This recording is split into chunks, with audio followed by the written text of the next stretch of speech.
When war broke out in 1939 and spread across Europe, German soldiers were raised on ironclad propaganda, telling them they were fighting for a noble ideal for a superior race, and that the world beyond Germany was nothing but decadence, chaos, and weakness. American culture, according to the Nazi propaganda machine, was merely a mongrel product, where people were enslaved by money, art was degenerate, society was divided, and the masses were lost in meaningless entertainment.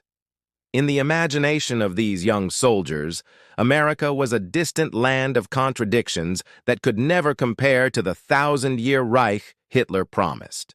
Yet all those illusions began to crumble when groups of German prisoners of war were shipped across the Atlantic and set foot in the vast prison camps on American soil. For many, that first experience was an unforgettable cultural shock. They arrived by ship after battles in North Africa, Italy, or France, most still in their worn uniforms, exhausted after the long journey. In their minds, an American prison camp could only mean a harsh place where the defeated would endure humiliation, hunger, and backbreaking labor. But what awaited them was entirely different. Rows of wooden barracks or sturdy compounds stood neatly arranged, clean, complete with infirmaries, kitchens, and sports fields. Meals, though simple, were nutritious, sometimes even abundant compared to wartime rations in Europe. Even the American guards did not treat them with brutality, but with a discipline tempered by a strangely friendly demeanor. For German prisoners used to the horrors of war, it felt like their world had been turned upside down. But the greatest shock was yet to come. Not long after settling into camp life, they discovered a regular form of entertainment organized for them: movie screenings. At first, many were bewildered and suspicious. Why would the enemy show them films? What kind? Surely nothing but dull propaganda meant to indoctrinate and demoralize them. But when the screen lit up, music swelled, and the first frames appeared. They realized they were about to experience something extraordinary. Each week, usually 4 times, the German prisoners were gathered in a hall or makeshift theater to watch Hollywood movies. The selection was not limited to politics or military themes. Alongside propaganda documentaries like Why We Fight, directed by Frank Capra to explain to American soldiers why they had to fight fascism, there were all kinds of entertainment films. Gone with the Wind, with its dazzling Technicolor images of the American Civil War. Mr. Smith Goes to Washington, telling the story of a young senator courageously standing up against corruption. Mrs. Miniver, portraying the resilience of a British family during the Blitz, as well as lively musicals, colorful Disney animations, westerns with dramatic shootouts, and comedies by Chaplin or the Marx Brothers. For German soldiers accustomed to a film industry tightly controlled by Joseph Goebbels, where cinema was nothing more than a rigid propaganda tool glorifying German victories and idolizing the Führer, this was an entirely different world. They had never seen the brilliance of Technicolor, never heard the vibrant rhythms of jazz, never witnessed a society daring to put politics, injustice, even its own weaknesses on screen. What unfolded before their eyes was like a doorway into another universe, one where cinema was not only a tool of exhortation, but also a means of entertainment, reflection, and critique. There were moments that left prisoners deeply moved, as films touched the most intimate emotional chords. Watching Mrs. Miniver, many were shaken by the image of an ordinary British family bravely enduring bombs, a humanity entirely at odds with the despicable enemy they had been taught to believe in. Watching Chaplin's comedies, entire halls roared with laughter, despite Goebbels once deriding him as a Jewish clown. Hearing jazz melodies, many felt confused, for in Germany, jazz had been branded degenerate music. Yet the rhythm's allure was irresistible, and they found themselves tapping their feet. And when the screen finally revealed the first images of concentration camps, emaciated corpses piled high, many prisoners sat in stunned silence, unwilling or unable to believe what they saw. But the truth was undeniable, and those frames planted questions in their minds that would never go away. More importantly, the films did not only present images of the American enemy, but revealed the diversity and complexity of American society itself. On screen, they saw black characters, strong women, poor laborers, even corrupt politicians openly criticized. They realized America was not the monolithic, sugar-coated image painted by propaganda, but a society where many voices were heard, many contradictions coexisted. For men raised under a one-dimensional dictatorship, this was a new and astonishing revelation. As screenings continued, many prisoners gradually changed their outlook.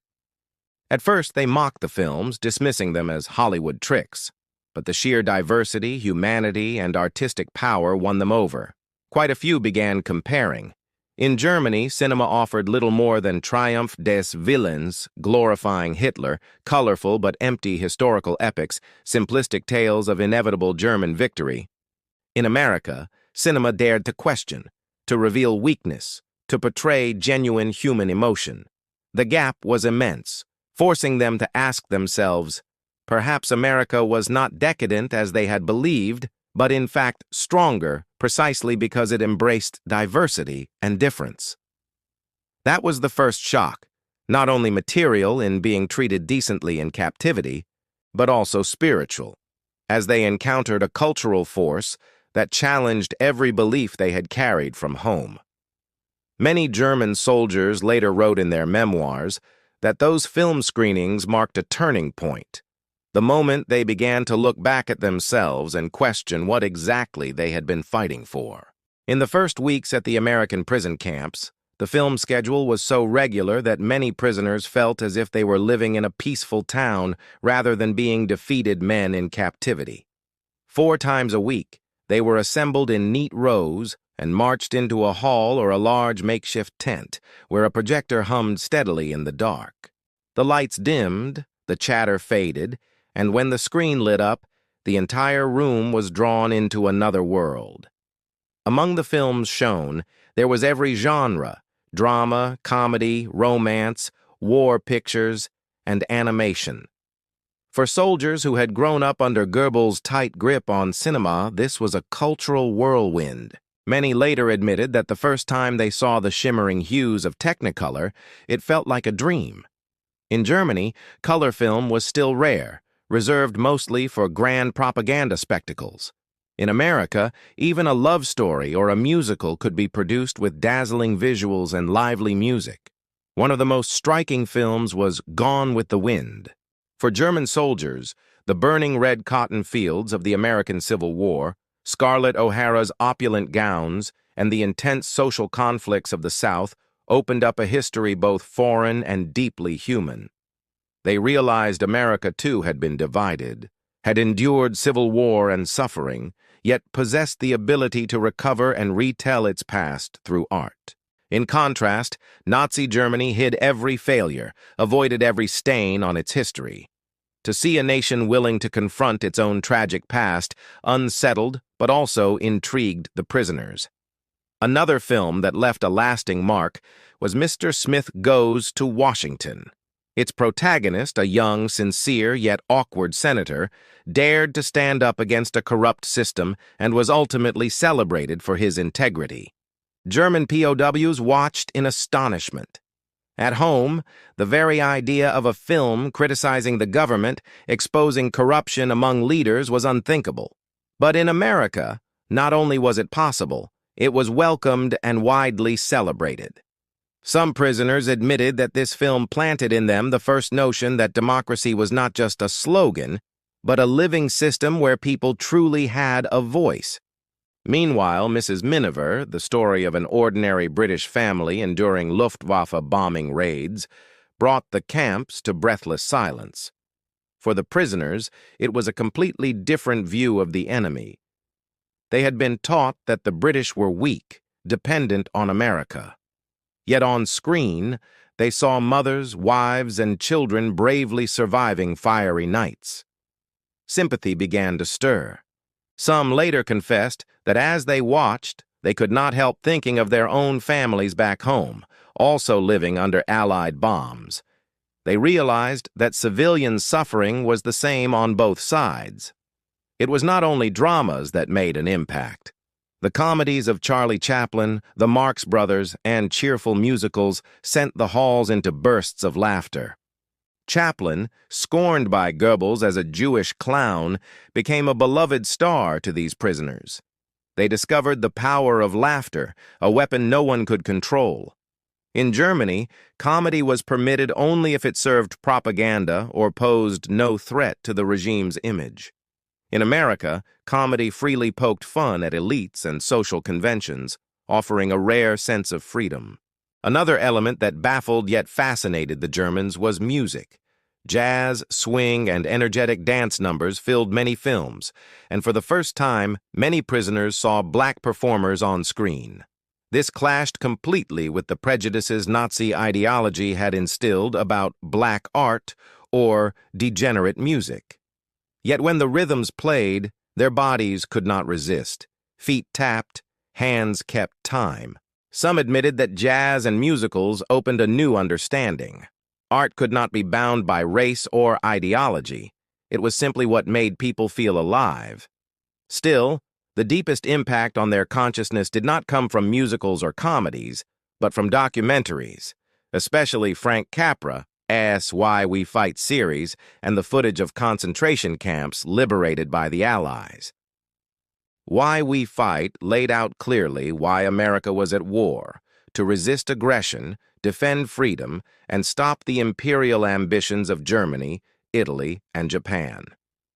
For many Germans, this was the first time they heard coherent arguments, not from Goebbels, but from the enemy itself.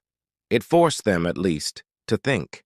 But the most crushing blow came with the images of concentration camps, skeletal bodies piled high, barracks reeking of death, survivors with hollow eyes. Some prisoners wept, some turned away. Others stubbornly claimed it was staged. Yet regardless of their reactions, none could erase those images from their minds.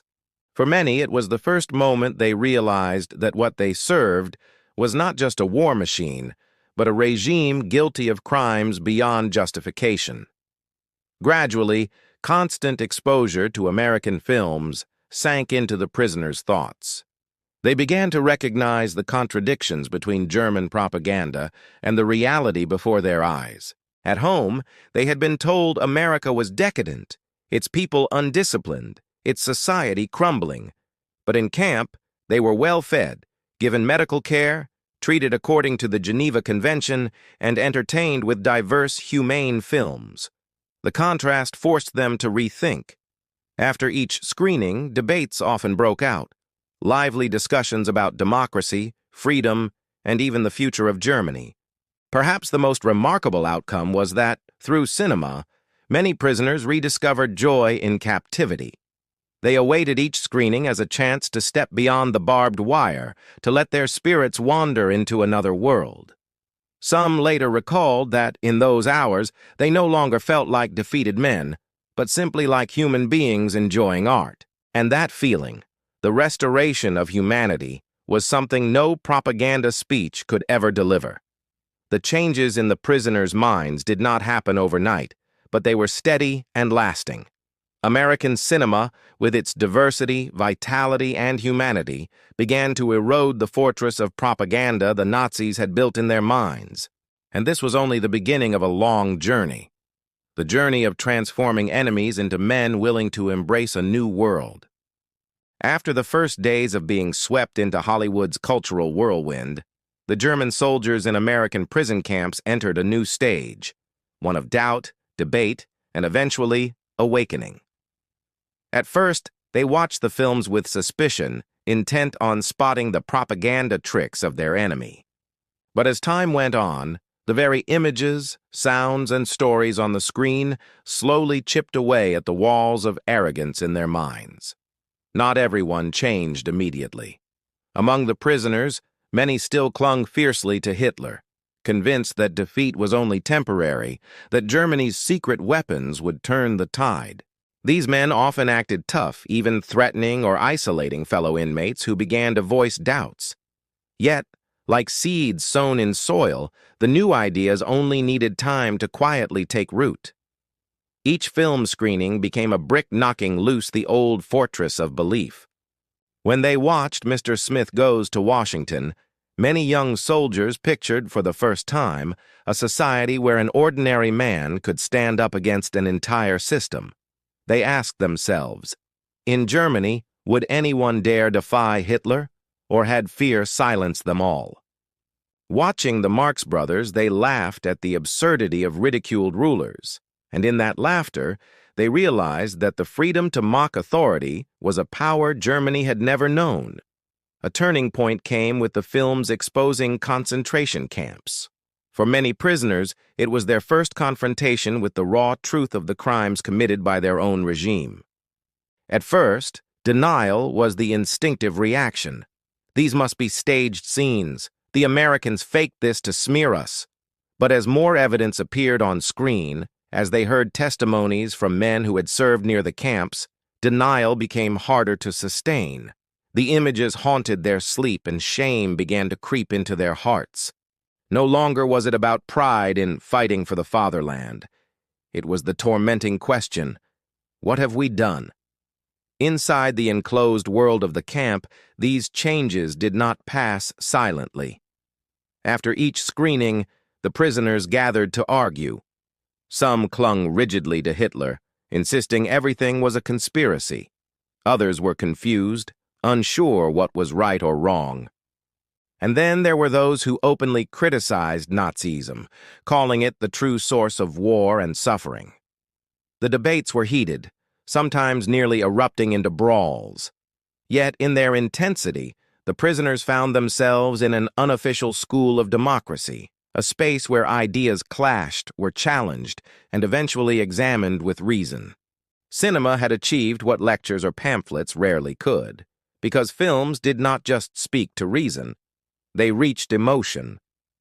When a German prisoner saw a mother in Mrs. Miniver clutching her child in a bomb shelter, he thought of his own wife and children back home. When he laughed at Chaplin's awkwardness, he recognized the fragility and innocence of humanity celebrated rather than crushed. And when he witnessed America's fractured society pulling itself together, he imagined that Germany, too, might one day change after the war. Gradually, the transformation extended beyond thought into action. Many prisoners began attending classes in the camps, learning English, history, even politics. They read books, debated ideas, and formed a budding intellectual community behind the barbed wire. Some kept journals, wrote plays, or experimented with short film scripts inspired by what they had seen. American cinema awakened in them a belief that storytelling could change the world, and that someday they could become storytellers for their own nation. What was remarkable was not just individual change, but the ripple effect. By the end of the war, surveys showed that 74% of German prisoners in the U.S. expressed positive views toward democracy, an astonishing figure considering that only a few years earlier most of them had been devoted fighters for Hitler. Clearly, their imprisonment had not merely been detention, it had been a subtle process of re-education with cinema as its most powerful tool. For many, the experience left lifelong marks, shaping their futures. When they returned to Germany, they carried with them memories of the screenings, of laughter in makeshift theaters, of tears shed watching the Blitz or the camps. They brought back an image of America as a society that admitted flaws yet cherished freedom, and they longed to bring that spirit to their homeland. Not a few of them became teachers, writers, journalists, even filmmakers, men who helped build West Germany's post-war democracy. Some admitted that it was inside a temporary cinema, behind American barbed wire, where they discovered a new ideal that would guide the rest of their lives. That was the great paradox of history. While bombs leveled cities in prison camps across America, the flicker of a projector was quietly healing and planting seeds for a different future.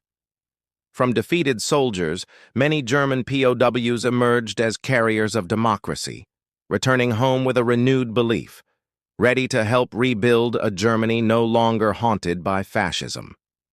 In the spring of 1945, the war drew to a close, As Allied forces swept into Berlin and Hitler took his own life in a bunker, millions of German soldiers were forced to face a bitter truth. The Third Reich had collapsed. Across the ocean, in prison camps deep in the heart of America, the news spread through every cell and every barrack. Many prisoners were stunned, for deep down they had still hoped for some miracle to reverse Germany's fate. But now, the truth was undeniable. Germany was utterly defeated. For many, the first feeling was emptiness. They had fought, sacrificed their youth, and believed in an ideal, only for it all to vanish like foam on the sea. Yet in that very moment, the experiences they had accumulated during their captivity in the U.S. began to bear fruit. Quite a few realized that Hitler's downfall was not the end, but perhaps the beginning of a new chapter, one they had glimpsed on the movie screen. A free democratic society where no single man or party could hold a nation hostage. When they were finally repatriated, these prisoners did not return as bitter losers consumed by hatred. Instead, they carried with them a different kind of baggage, an understanding of democracy, of press freedom, of social equality, and vivid memories of an America that was vast and humane, so unlike the capitalist monster Goebbels had painted. To them, America was no longer the enemy, but a mirror of what Germany itself could become. Significantly, most of those who had been held in America returned more open-minded and less extreme than those who had endured captivity in the Soviet Union or France. Many of the latter came back scarred and embittered, while those from the U.S. emerged as silent ambassadors of Western democracy. They told family and friends about the films they had watched, the debates in the camps, the laughter at Marx Brothers' antics, and the tears shed at the tragedies of the London Blitz.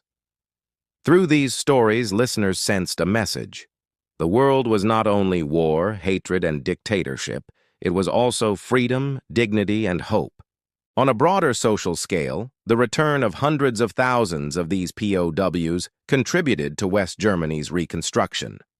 In a shattered nation under American and British occupation, planting the seeds of democracy was an urgent task. The authorities quickly realized that former prisoners from the U.S. could become a vital nucleus for this process. They had seen, if only through films and camp life, how a democratic society functioned. They knew that public debate was not a crime, that free speech was a foundation, and that independent journalism could illuminate the government's mistakes.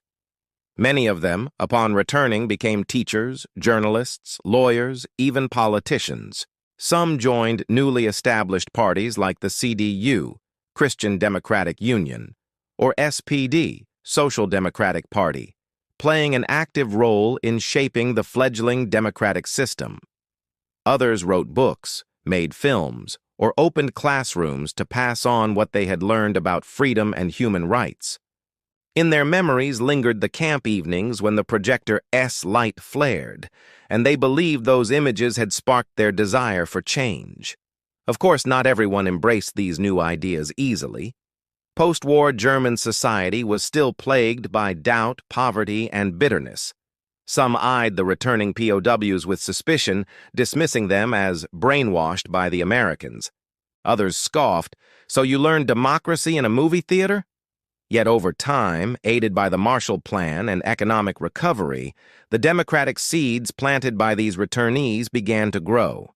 They became a bridge between defeated Germany and the New World Order led by the United States. One of the clearest signs of this influence was West Germany's remarkable moral recovery. Just over a decade after the war, a nation once in ruins had become a stable, prosperous democracy, ranking among developed countries. In this transformation, the role of former U.S. POWs cannot be denied. They did not only return with hands ready to rebuild, but also with a new vision for society.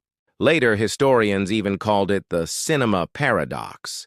In captivity, the defeated were exposed to one of the most powerful tools of soft education, film, and this turned them into pioneers of democracy. While bombs in the sky could only destroy, the light of the screen in prison camps sowed rebirth. There were also deeply personal stories. One former POW admitted he wept while watching a film about Jewish victims. He had once believed Nazi propaganda, convinced Jews were enemies. But when he saw the gaunt faces and terrified eyes of children on screen, he realized they were human beings, no different from his own children. After returning to Germany, he became a journalist, dedicating his life to speaking out against extremism and prejudice. Another, once a young officer, became a teacher after the war. In his lessons, he often recounted the camp screenings in America, calling them the first lessons in democracy he ever received. Planted in the fertile soil of a post-war Germany hungry for renewal, these seeds sprouted quickly. Combined with American political and economic support, they laid the foundation for the Federal Republic of Germany. And, as history came full circle, Germany evolved from enemy to America's closest ally in the Cold War. This transformation also fed into a larger story, reconciliation between two nations once locked in bloodshed. To Americans, German POWs had begun as invaders, yet after the war, memories of them were tied to ordinary men, to shared laughter in makeshift theaters, to moved expressions when confronted with truth. To Germans, America shifted from ruthless foe to model, friend, and finally ally. That is the extraordinary power of cinema, a weapon that kills no one, yet can change the soul and destiny of a nation. When the last German prisoners of war left the camps in the United States to return home, few could have imagined that their experiences in makeshift cinemas behind barbed wire would leave a permanent mark on history. What happened there was not merely entertainment for captives, but a silent revolution, a moment when cinema became a soft weapon, planting the seeds of democracy in the hearts of men who had once served the most brutal dictatorship of the 20th century. For decades after the war, historians, politicians, and media scholars would look back on this story as a prime example of the power of culture to shape perception. Guns and bombs can subdue an army, but only images, music, and stories can conquer hearts. That is why the screenings in American prison camps were not just recreation. They were part of a subtle strategy, an effort at conquest by ideas that the United States pursued throughout the 20th century. From Germany's perspective, the legacy was unmistakable. In the 1950s and 1960s, as the Federal Republic of Germany, West Germany, established itself as a stable democracy, many political leaders, journalists, and intellectuals who had once been POWs openly acknowledged the influence of their time in the U.S. They recalled that it was through those camp screenings that they first understood what a free press meant, how a parliament functioned, and what it was like to live in a society where citizens could challenge their government. Those memories strengthened their belief that a new democratic order could be built in Germany. On a broader level, this story helped lay the foundation for the concept of soft power, later defined by scholar Joseph Nye. America did not win solely through atomic bombs, aircraft carriers, or bombers, but also by capturing the hearts and minds of its enemies through culture. Hollywood cinema became America's silent ambassador, projecting the image of a wealthy, free, energetic society in stark contrast to the darkness and terror of fascism. This soft power, combined with military and economic might, underpinned U.S. global dominance after World War II. The model extended beyond Germany. During the Cold War, the United States continued to use film, music, and media to counter the Soviet Union. While the other side erected an iron curtain to block information, the Americans sought ways to slip Hollywood films, jazz, and later rock and roll into Eastern Europe, treating them as wedges against ideological walls. History shows that many in Poland, Hungary, Czechoslovakia, and even the Soviet Union first dreamed of freedom while watching smuggled American films in basements or on worn-out screens. But perhaps the greatest legacy lies in the broader lesson. War is not only about weapons, but also about memory, belief, and values. Nazi Germany partly failed because its propaganda was rigid and imposed, while the United States succeeded by skillfully using storytelling to open the imagination of its captives. Today, the difference between the two post-war Germanys makes that contrast vivid. In East Germany, under Soviet control, cinema was reduced to propaganda. Films often depicted America as an enemy and the state as the embodiment of justice. In West Germany, Hollywood's influence spread widely. Young people grew up on American films, with Elvis Presley stationed in Germany, with rock music and the cultural revolution that came with it. As a result, West Germany integrated rapidly into the democratic West, while East Germany stagnated under a closed system. The legacy of those cinema screenings in American POW camps thus went far beyond a single generation. It shaped a cultural trajectory for an entire nation. It proved that the road from dictatorship to democracy does not pass only through parliaments, constitutions, or economic aid, but also through stories, emotions, and images that touch ordinary people. On a human level, this is a profound lesson. Cinema demonstrated that an enemy does not always need to be destroyed. They can be moved, persuaded, and ultimately befriended. When German prisoners laughed together at Chaplin's antics or wept at the tragedy of London, they were no longer just German or American soldiers. They were human beings, sharing the same spectrum of feelings. That shared empathy opened the path to reconciliation after the war. Even today, in a world still scarred by conflict, this story remains relevant. It reminds us that no war can be approached only through military power. Culture and narrative are just as essential. Sometimes a single film can achieve what an entire armored division can not: the transformation of the human heart. In this way, the legacy of those screenings in American prison camps belongs not only to the history of World War II, but to the history of humanity itself, a testament that in the darkness of hatred, the light of the silver screen can guide the way to peace.